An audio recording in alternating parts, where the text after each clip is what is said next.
დედაქალაქში ევროპის მოედანზე აქცია კონცერტ ჩვენ ვირჩევთ ევროპა საქართველოს პრეზიდენტი და ევროკავშირის წარმომადგენელი საქართველოში ფილიპ დიმიტროვი შეუერთდა. მიხარია რომ თქვენთან ერთად ვარ და ასეთი მნიშვნელოვანი შეკრება შედგა და ამ მნიშვნელოვან შეკრებას სათავეში უდგას ყველაზე ჯანმრთელი და რაც შეიძლება იყოს ჩვენ საზოგადოებაში სამოქალაქო საზოგადოება.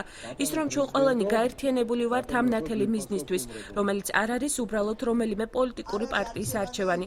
ეს არის არჩევანი, რომელიც ჩვენ კი არ გაგვიკეთებია, ვინც დღეს აქვთ გავართ, ეს არის არჩევანი, რომელიც გააკეთეს ჩვენმა წინაპრებმა, განაცხადა მარგველაშვილმა. ამ მნიშვნელოვან შეკრებას უდგას სათავეში ყველაზე ჯანმრთელი, რაც შეიძლება იყოს ჩვენ საზოგადოებაში, სამოქალაქო საზოგადოება და ის რომ ჩვენ ყველანი გაერთიანებული ვართ ამ ნათელი მიზნისთვის, რომელიც არ არის უბრალოდ რომელიმე პოლიტიკური ძალის არჩევანი. არ არის არჩევანი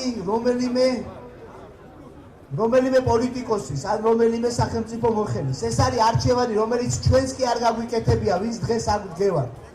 ეს არის არჩევანი, რომელიც გააკეთეს ჩვენმა წინაპრებმა.